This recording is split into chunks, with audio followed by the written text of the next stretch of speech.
Good morning, everyone. Good morning. I want to thank you all for coming out here. You'll probably see me crying a lot today.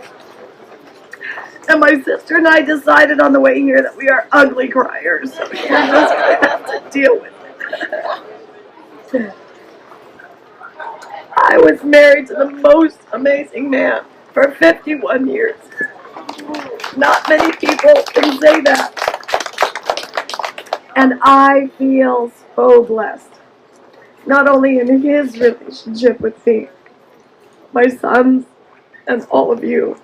This is quite a testament to somebody who moved here and jumped right into community service. And he loved this town so, so much. The gallery was the jewel in the crown for him of talent, of bringing something that he valued to talent. I hope you'll all consider going to the gallery. They've closed today in honor of Ron, but they are open Tuesday through Sunday from 11 to 7 at least, and I think you'll be amazed if you haven't seen the gallery. It's quite a lovely addition to our town. This microphone will be up here for anyone that would like to share a story about Ron. Ron and I met when I was 19 years old. I was going to go into the airlines and was working at Playboy just to make some money before I went into the airlines. She was a secretary. Well, I thought I'd earn more money as a bunny, but the bunny mother told me when I went down to her office, she said, honey, even with all the push-up we use, you don't have enough boobs. So that's when I said my secretarial skills were quite well advanced, and she said, perfect, we have an on-calls Kelly Girl service right for our own business. So that's how Ron and I met. He was in the art department. I became his secretary, and I went past all of the cubicles to introduce myself as the temporary secretary. When I passed his cubicle, there was a man in there whistling. And I thought, I want to know this man. And he whistled all of our lives. He was an amazingly funny man.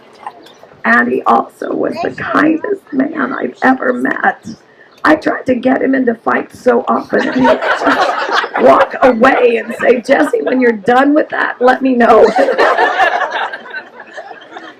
So he was definitely the rudder of our boat. He was the stabilizer. He was the guy that would say, take a breath.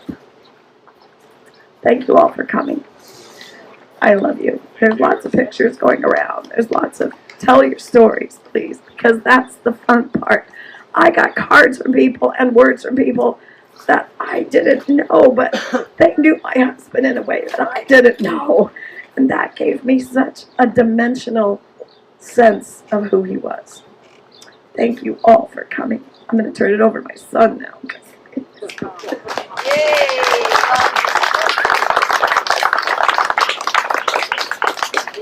Turning it over to me, but I didn't know that I was going to be turned over to. So I thought I was just turning on the microphone. We really appreciate you guys all coming out to remember Ron. It sucks. Real bad. But he's a great man. And anyway, had a lot of people come up and talk to me about my dad, but also saying that they're kind of like estranged from their parents or whatever. So just talk to each other. Yeah, for sure. Love each other. Forgive each other. And be with each other. That's it. Give it to me. And now for my brother, who's also prepared a really nice speech. You probably did. No, okay. I just want to let all of you that are here, some of you I haven't seen you in 40 years. Some of you I haven't seen in 30 years. Some of you I saw last week. But you all really mean the same to me and my family as anyone that I haven't seen for a really long time. And I'm just really glad you're here, and it means a lot. I know it means a lot to my dad that you're all here. Yep. And I just know that you feel like he's here with us. It's his kind of day. Yeah, Not absolutely. too hot, not too cold. Every bird I see, I feel like it's my dad looking at me. It's weird. The whole nature connection with me and my dad. We had nature and baseball. Cubbies are playing the Mariners today, so let's go Cubbies. And I'm really glad that everyone's here, and thank you so much for coming. Love you guys. Thank you. Anyone like to step up and say a couple words at all, or anything? This will just be a hot mic for a while. We can leave it here, and otherwise, I think the food's coming out pretty soon. And then it'll just be on. So please feel free to come up and share your remembrances.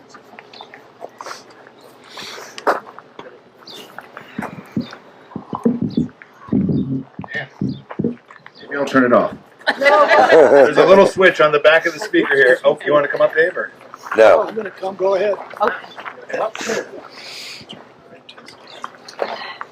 I just want to say that Jesse and Ron just exemplify the most beautiful relationship that I've ever seen in a marriage. And Jesse said to me the other day she found a card that Ron gave her many years ago when they first got married.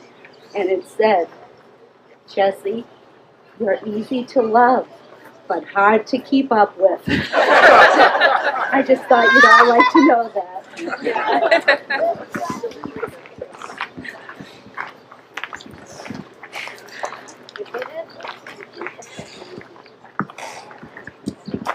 My name's Dave Anderson, and other than Ron's three brothers, I've known Ron longest of anybody here. I'm going to talk for a while, so just relax. I wish I could roll back time so I could make one more visit to Ron's. Go up Wagner Creek, turn right on Yank Creek Road, past Anderson Creek, up to Horton. Get on that gravel road and then take a left down into Ron and Jesse's place. Roll down the window, hear the gravel with my tires, and just then to see Ron and Jesse come out of the house to greet me. There's Ron in his blue jeans, short sleeve shirt, baseball cap, Jesse by his side, and he goes, "Dave." People recognize that expression he's got. Jesse says, "Hey, while I make some dinner, why don't you boys go on out and walk in the forest?" "Yeah, you want to speak?" "Okay, say hi." Here.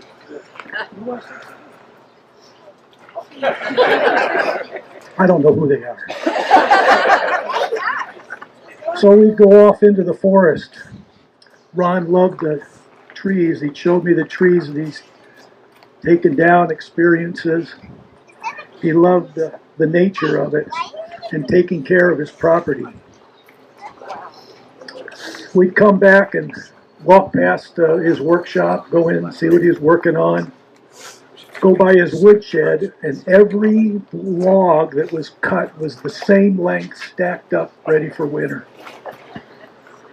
We'd then go inside to his office, and he'd show me what he was working on. Ron was such a great artist.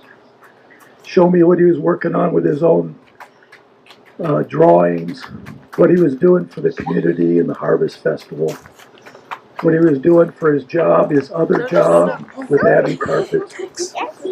We'd talk about his boys and how proud of them he was.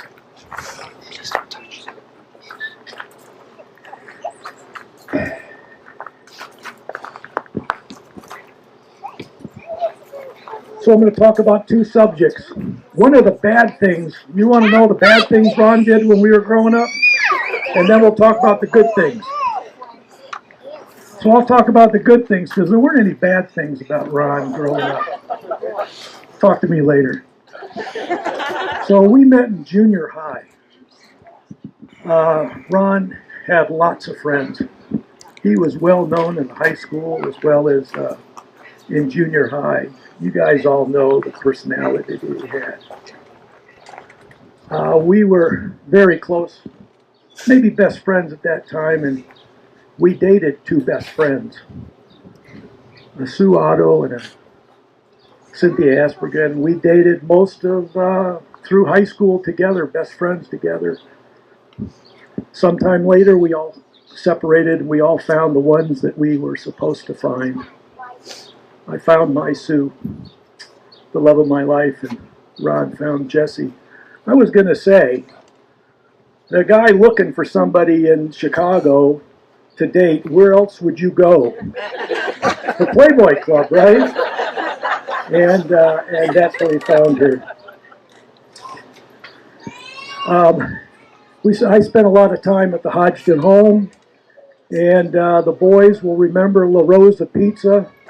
I think that the Hodgdon family kept that pizza place in business all these years. I went back there a couple of years ago, and now it's just a takeout place. But in Chicago, you always think of deep dish pizzas. No. This was thin as can be. If you picked up a square piece, it almost dripped through your fingers, and it was so good. And we would play the jukebox. My recollection, I'm old, so I don't quite get it all again, but I think it was Mario Lanza on the jukebox that we play, and the song was Drink, Drink, Drink.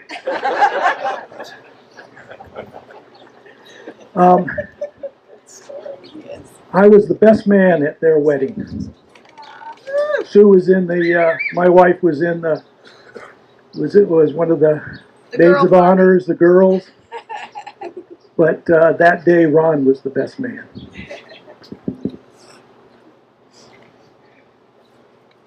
I've got a picture here because I want to talk about one of the things that we did. This is the Y Club. YMCA was a cool thing to do when we were in elementary school. Your elementary school formed a club. This is the Franklin Club. I joined the Thorpe Club for a couple years, but then I became friends with these knuckleheads. And this was our group. And to this day, there's about a dozen of the guys that are still in contact by text and visiting Ron and all. We've just been great friends over the years. Ron wasn't there. Somebody photoshopped him in there. We were seniors in high school. You see them? And they photoshopped his junior high picture in there. And we're all seniors. But that's fine. I'll leave that up there. You can just laugh at it along with me. Show to the camera, Dave. Oh, camera. There you go. Nice. Thank you. What a handsome group of guys, right? Sorry you all missed them. You know, some of you could have married them, but, you know, they were never right. Okay. So I sent out a notice to have people, some of the guys, they're on today, a bunch of them. I think I sent out to 11 guys. And there was one guy, Lou Kane. He's on right now. Lou, good to see you. He was going to graduate school at Northwestern University, and for some reason, he decided to be our counselor. So I'm going to read what he wrote. I have great memories from Evanston's childhood of being in a Y Club. When I returned to Evanston for graduate school, I found I had more free time than expected and volunteered to become a Y Club counselor. I was assigned to Franklin Club, a group of high school freshmen that included Ron Hodgdon. The difference between Ron the freshman and Ron the adult was thin. Ron the freshman already was tall, lean, and sinewy. His mischievous smile remained throughout his life, as did his youth enthusiasm and quick wit. As a freshman, his artistic sensibility was somewhat veiled, but it was there from the first. A few years after the club disbanded and its members headed off to college, a summertime reunion softball game was arranged, the first of many. Ron proved to be one of the regulars at these games and would show up with his growing family. It was immediately obvious why Ron and Jesse got together. and heartwarming to see that Russell and Peter inherited their parents' best qualities. In recent years, there have been multiple email exchanges among former members. In March 2025, we swapped messages about the first women's flag football game in Illinois. Following reminiscence about Franklin Club football games, one member noted, "Those were the days. We had a good group of guys." Ron's response was the last word, "Great memories." It was a privilege to know Ron. He will be missed, but we have great memories of him. Lou Kane.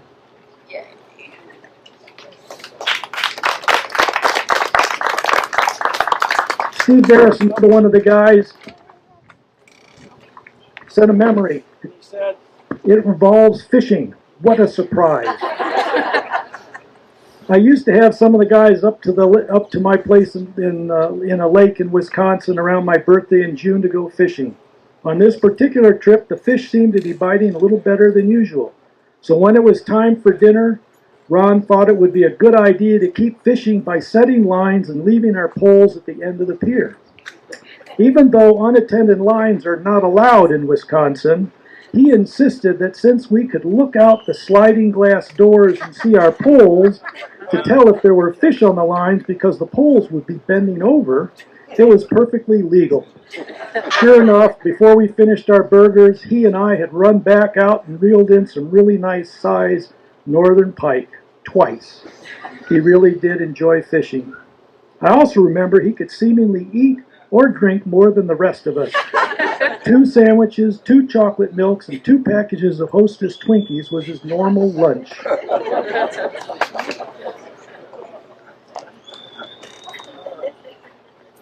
No, I'm not done yet. I do have a hook. You do? Okay.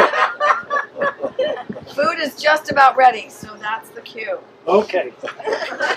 So I'm gonna talk about a couple of my own personal stories. Ron and I were texting back and forth. He sent me some videos of some fishing people falling in the water and dropping their fish after they caught it and stuff. And we went back and forth about some memories. One of them was in Wisconsin. We went out in our canoe. It was in the fall. It was windy. It was cold.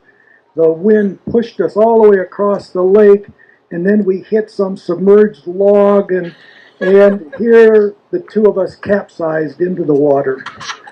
He was in the back. I was in the front. I turned around and looked, and there, all I saw was a floating hat. His wide brim hat. And then a few seconds later, up out of the water he comes, right inside his hat. Perfect. Well, we had about an hour to paddle back, and it was freezing cold. We spent most of the evening in the laundromat with pizza, trying to get everything dry. But you can't dry your shoes and your jacket, and we were in a tent, and we froze all night. But we were fishing. The other one was we went snow skiing at Wilmot. It's just a little hill in Wisconsin, and a little tow line that you go up. And Ron conned me into going skiing. There was something else that he had in mind, though, because by the skiing place was a lake, and it was frozen. And he had all of the fishing stuff ready to go. And there's other people out there. They're all in their huts, right? We go out there with nothing. We still had our skiing stuff on. We chop some holes in there, and we get out these little fishing poles and these little ones that you use. It was so cold, we'd take off our mittens to put on these little maggot things called mousies on there. We had no idea our hands were so cold that we were just stabbing our fingers with the hook. And when it thawed out, it was so sore. But anyway, we caught all sorts of fish. Bluegill, threw them down on the ice because we couldn't put them in the bucket because that's what we were sitting on. That's all we had with the wind blowing. But we were fishing. So when we were done fishing, we chopped the fish out. They'd frozen solid into the ice. We chopped them out of the ice, put them in the bucket, took them home to Ron's.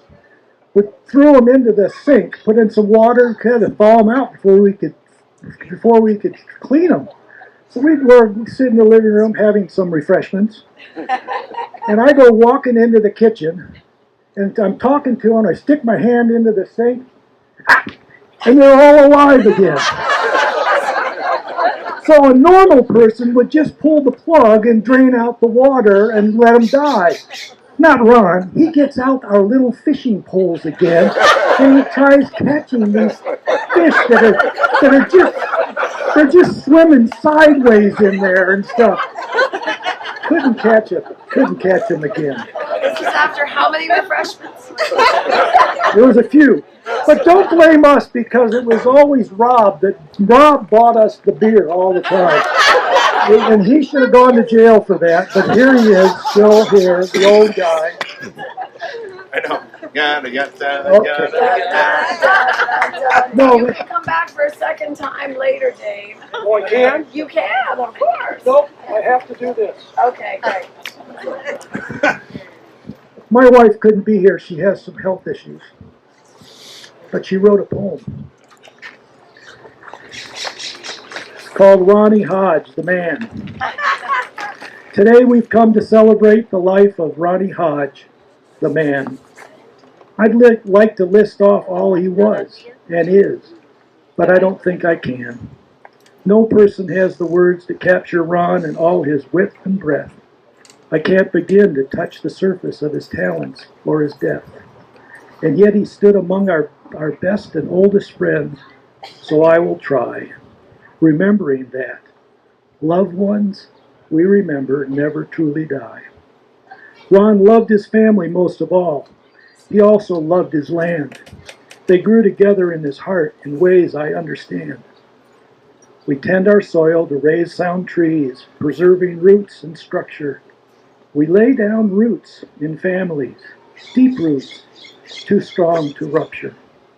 And that's what Ron and Jesse did. They laid strong roots together, laboring, lifting, loving well through every kind of weather. If hard times came, they both pushed through, determined to prevail. In happy times, most of their time, they laughed, rejoiced, set sail. And always, as the wind beneath their sails, Russell and Peter, with families of their own now, and grandkids, what could be sweeter? And Ron did make the most of it. His family ties were treasured. The gifts each member gave to him cannot be fully measured. But now I'd like to honor Ron for gifts he gave me, to all of us, and to the world, long-lasting gifts and free. Even when we were young, he had a vision and a certain calm. It showed up in his art, his voice, his humor, like a soothing balm. He was a poet and a sage, one who could capture on a page, in pen or pencil, charcoal, paint, visions that would lift a saint. He loved old things. He valued them. The trees, the barn, the wood, the farmhouse in the distance, representing all things good. He loved nature, the wildlife, wood ducks, shy deer, horned ram. He served his close community. Ron always gave a damn. He lived to fish with brothers, sons, and friends, or just alone. My husband loved to go along and bring that salmon home. Ron's wit was sly and sensitive, irreverent, sacred, true. He could be tender, tough, unyielding, and forgiving too. His soul was multifaceted with kindness at the core, and I'm guessing not a one of us could love him more. What will we do without him? His absence haunts the mind. But I believe we'll feel him in each good thing our hearts find. That's all.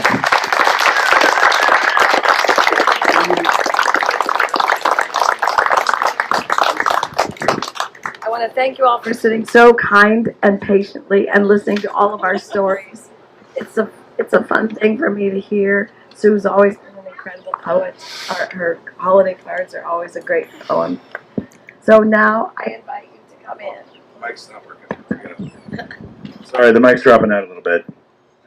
I would like you to feel free to come in and have some delicious food that Leah and her brother have been preparing for us. We have quiche, we have pulled pork, and we have coleslaw. So please come in and enjoy. Thank you very much, guys. And feel free to come up and please share your memories as you will. One more thing. Up here on this table are two of Ron's poetry books that he combined before he passed. And on the right is a book that he's been working on for years, and it's called A Life Full of Color. And it's about his artistic journey and a little about him. So I've been editing it. And David Rupee, are you here yet? David Rupee's been working with me, and we're going to get it printed. So at least for his family, and I'll get one down to the gallery that people can share. Thank you so much. Come eat. I'm gonna say hi to my brother. No, just set it down. It's fine. Here. Where are you? Here, go sit down. Sit down. You can sit down. Yeah, you can go sit down. Go sit down. We'll make it right for you.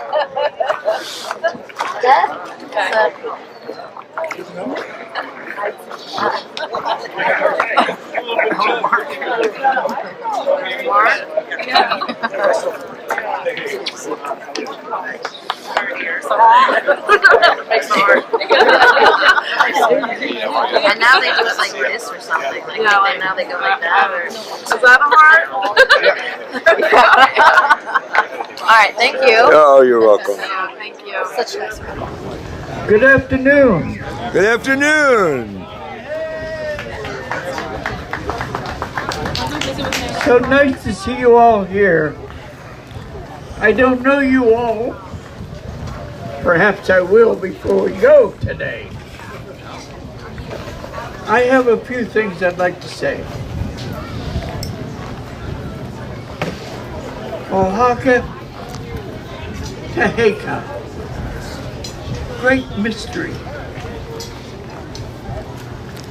During his lifetime and destiny, Ron has become a master of many men. He's become a husband, a father, a lover of the outdoors, a professor of fishermen, a brother, a cousin, an uncle. We've all become known to Ron.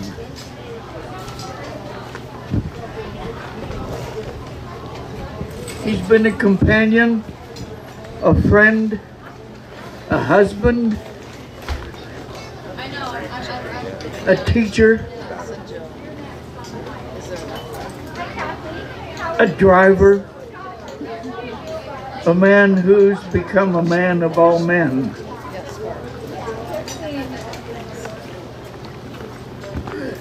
He's been a leader, a mentor, a brother of fishermen, as I said. He's been a man of humor and health, of wisdom and courage.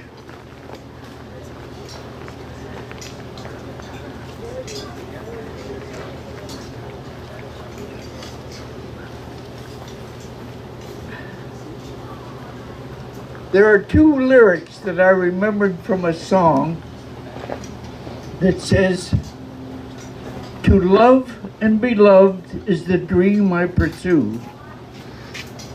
Ron and Jesse pursued those. They owned it.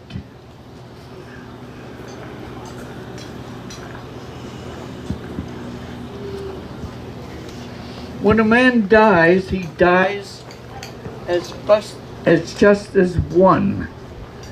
He's died as a man of many friends and many men, but he died as just one. Ron is in a sacred place now, and I wish him well.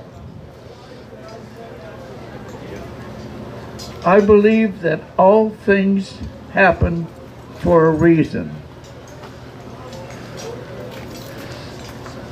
At this very moment, you're as young as you'll ever be again. And at this very moment, you're as old as you've ever been before. In this moment, I'm glad our paths have crossed. May the path lead you to greatness. May the wind behind you at all times.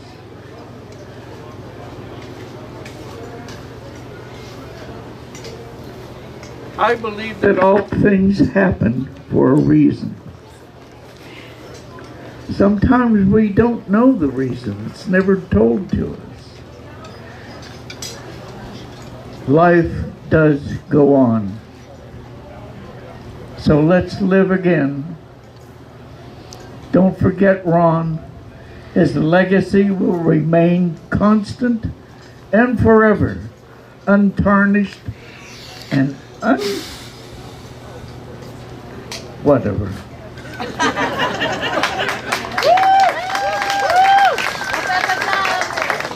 So life goes on. Let's live life as best we can. And go on with a good sign of health. Thank you. That's all I have to say.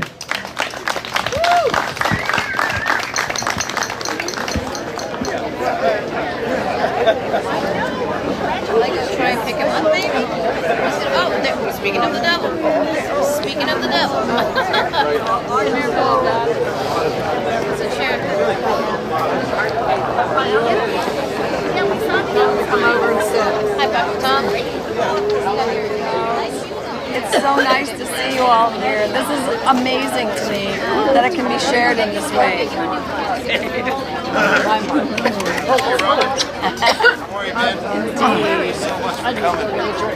Hello, Mark Gaines. Hello, Mark. Everybody still on there? Yep. I assume they're okay. Yeah. Got your son here. This has been such an amazing party. Yesterday was so cold, I almost started a fire in the wood stove. And I saw Peter and he said, I sure hope Dad works on that day for tomorrow. I don't want it to rain when we're having the party. And it's gorgeous. It's gorgeous to see so many friends that we haven't seen in so long and friends that we see all the time. As Russell said, or Peter said, it's just really sweet. So thanks for joining us in this way. Yeah, nice y'all to be here. Is your son Mark? Thank you, Robin. I'll see you. Yes. Mark was on here for fun. I don't know if he still is. And Sue was a friend of Ron's, his girlfriend for all through high school and all that stuff. She was here. It was so cool. I don't know that she's still here, but she'll come back. What type of time? All right. Okay. Well, thanks, you guys. Jillian, Jocelyn, and Mark? Oh, you did? Okay. Real quick. All right. And we recorded it for the... Okay. Jocelyn, I know you're doing something, but I can't see what it is, so I love you. Nice you guys could be here.